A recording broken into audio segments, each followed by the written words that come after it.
OEC. Ano nga ba ang OEC? Bakit kailangan pa natin ng OEC tuwing babalik tayo sa trabaho sa ibang bansa? Lalong-lalo na especially sa mga katulad nating OFW. At kadalasan, ang mga kapwa nating mga OFW na mga first-timer, lalong-lalo na sa kanila, nagkakaproblema sila sa pagkuha nito, yung pabalik sa ibang bansa at sila ay nagbakasyon sa Pilipinas.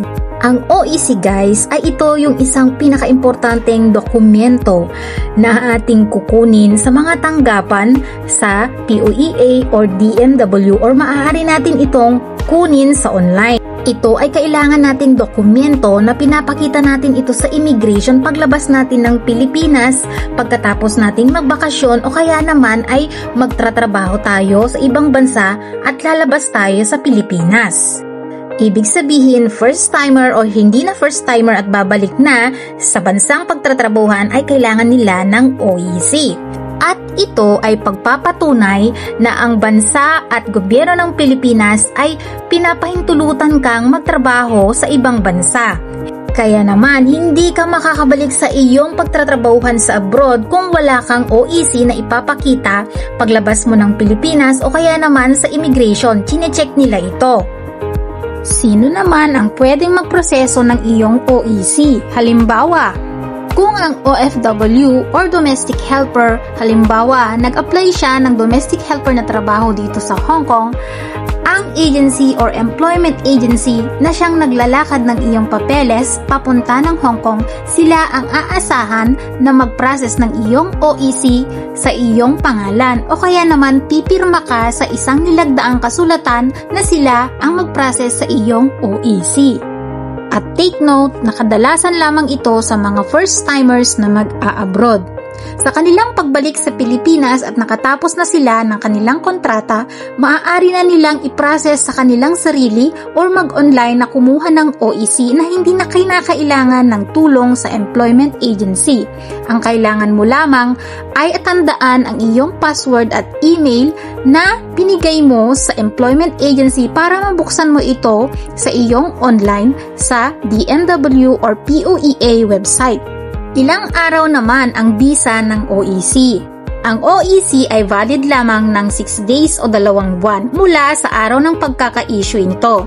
At valid lamang ito sa minsanang gamit. Ibig sabihin, tuwing magbabakasyon sa Pilipinas at babalik sa bansa na pinagtatrabahuan ay kukuha ulit ng OEC.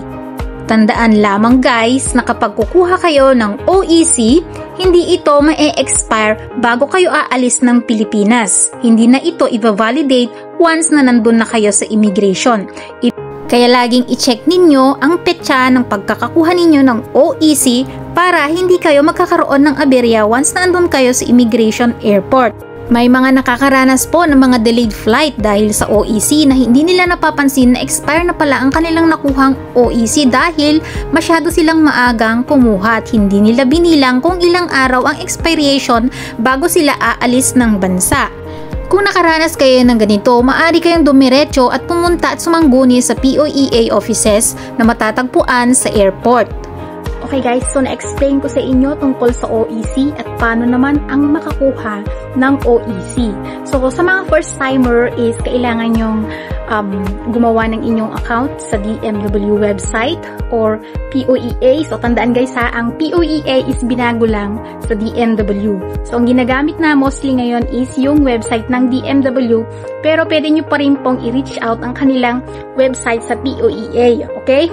So, sa mga first-timer is gumawa po kayo ng account, mag-register kayo doon, and then, pagkatapos nun is mag-appointment kayo para magpa-schedule kayo ng appointment at puntahan ninyo yung office ng DMW.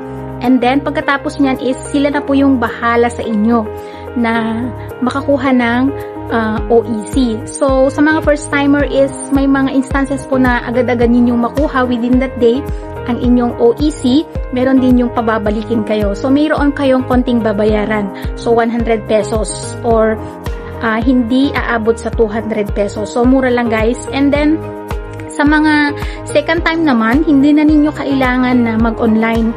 I mean is, hindi na ninyo kailangan mag-appointment. So, pag nakakuha na kayo for the first time and then second time na babalik kayo is mag-online lamang kayo and OEC exemption na yung kukunin nyo na makikita ninyo sa online. So, hindi na kayo magbabayad doon. So, wala nang bayad pagkatapos ng pagbalik na ninyo sa inyong trabaho for the second time. And then, sa mga nagpalit po ng kanilang contract employment, nagpalit ng amo, nagpalit ng job location, nagpalit ng marital status, single to married, and then, yes, kailangan nyo mag-appointment ulit at i-update ang inyong status or profile sa DMW. Pero sa mga wala namang changes, walang pagbabago sa employment, walang pagbabago sa inyong amo, hindi kayo nagpalit, hindi kayo nagpalit ng job location, or same pa rin, kung single kayo, single pa rin is hindi na ninyo kailangan ng appointment. So, napaka-convenient for sa mga wala pong changes sa kanilang profile.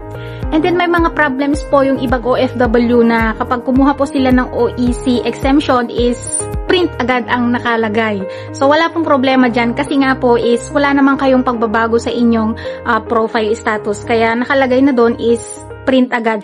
And paano naman sa mga nag-expire ang OEC, hindi pala tinignan nila na expire na pala. Tapos, papaalis na sila, nasa airport na sila, paano ang gagawin ninyo? So, pwede ulit kayong mag-acquire online kung may time pa kayo. Pag wala naman is tumakbo na kayo sa POEA or DMW office na matatagpuan sa airport. So, wag lang nating sanayin na ganun kasi nagkakaaberya po.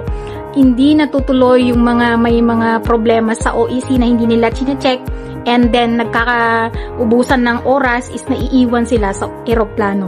Okay guys, yan po yung about sa OEC. And ano naman ang OFW Pass? So, OFW Pass and OEC is parehas lang yan. Parehas lang po ang kanilang function for exit clearance. Binago lamang po nila ang OEC sa OFW Pass. Ginawa po nila na QR code yung gagamitin. Bakit? Kasi po mas convenient naman ang QR code na gamitin kesa sa papel. So, may bayad yung OEC for the first time, pero sa online po, sa OFW Pass code is wala pong bayad iyon. Kaya lang, as of now is under test pa rin yung OFW Pass. Yung system nila is, may mga times po na okay naman yung system nila at may mga times naman na hindi okay.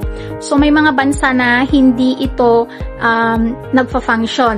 And, ang kagandahan po ng OFW Pass is QR code ang gagamitin and papakita nyo lang scan nyo lamang yung QR code and then wala po siyang bayad. And, madali lang kumuha. Kaya lang, makakakuha kayo ng OFW Pass sa apps pag nakagawa na kayo ng inyong account sa DMW website. So, kailangan nyo pa rin pong mag-login sa DMW website para mag-register para mailagin ninyo sa apps. Kapag nakagawa na kayo ng inyong account sa DMW website is i-download nyo lamang yung apps, DMW apps, and then mag-login pa rin kayo doon. May kailangan kayong code at fill upan sa mga information. So, ganun pa rin guys, dadaan pa rin kayo sa paggawa ng DMW registration sa website.